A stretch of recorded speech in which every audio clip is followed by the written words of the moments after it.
இந்த நாளுக்கான கர்த்தருடைய வார்த்தையை வெளிப்படுத்தல் 22ஆம் அதிகாரம் 8ஆம் 9ஆம் வசனம்.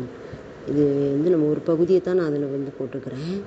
யோவானாகிய நானே இவைகளை கண்டும் கேட்டும் இருந்தேன். நான் கேட்டு கண்டபோது இவைகளை எனக்கு காண்பித்த தூதனை வணங்கும்படி அவன் பாதத்தில் விழுந்தேன்.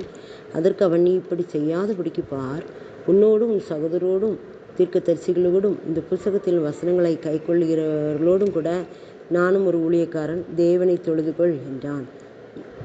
இந்த இடத்துல யோவான் என்ன செய்தார்னா, இதெல்லாம் பார்த்துட்டு இந்த பரலோக ராஜ்யத்தின் மகிமையை பார்த்துட்டு அவர் கண்டு கேட்டும் இருந்தேன். இதெல்லாம்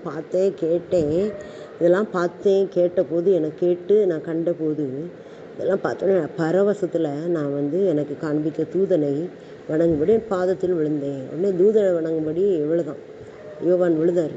அதற்கு தூதன் சொல்கிறாரு, நீ இப்படி செய்யாத, நானும் ஒரு ஊழியக்காரன் தான், உன்னை மாதிரி உன் தீர்க்கதரிசிகள் மாதிரி உன் சகோதரர்கள் மாதிரி நானும் ஒரு ஊழியக்காரன் தான், என்ன வணங்காத, தேவனை தொழுதுகொள் என்றான். பார்த்தீங்களா, அது எவ்வளோ ஒரு அர்த்தம் இருந்த வார்த்தை.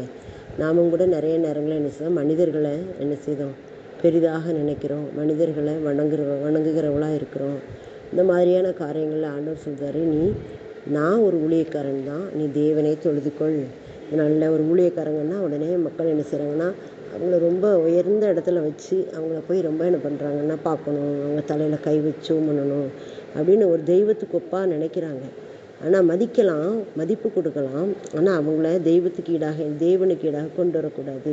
ஏன்னா அவங்களும் நம்மளை போல் ஒரு பாடுள்ள மனுஷர்கள் தான். எலியா தீர்க்கதரிசி பாடுள்ள மனுஷனாக தான் இருந்தார், ஆனாலும் அற்புதம் அதிசயம் செய்தார்.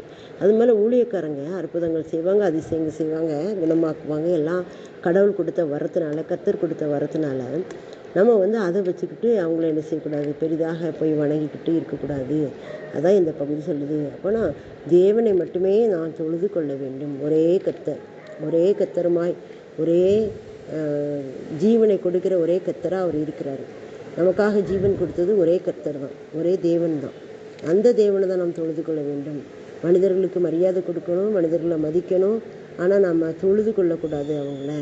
அதுக்கு ஆண்டவர் நமக்கு இந்த நாளில் என்ன செய்கிறாரு, அவங்க எந்தெந்த இடத்துல மனிதர்களை பெரிதாக நினைக்கிறோமோ அங்கே கர்த்தர் சொல்கிறாரு, அவங்கெல்லாம் ஒரு மனிதங்க தான், நீயும் ஒரு மனுஷி தான், எல்லாரும் ஒரு ஊழியக்காரங்க தான், ஆண்டவர் பிள்ளைங்க தான். அதனால் நீ அவங்கள தொழுது கொள்ளக்கூடாது, தேவனை மட்டுமே தொழுது கொள்ள வேண்டும் அப்படின்னு சொல்லி நமக்கு ஒரு எச்சரிப்பின் வார்த்தையாக இந்த நாளில் சொல்கிறாரு. நாம் விக்கிரகமாக இதெல்லாம் வச்சுருக்கோமோ அதெல்லாம் ஆண்டோடைய பாதத்தில் வச்சுட்டு அவரையே நோக்கி பார்ப்போம். அற்புதம் செய்வார், அதிசயம் செய்வார், வாழ வைப்பார், வழி நடத்துவார். ஆமென்.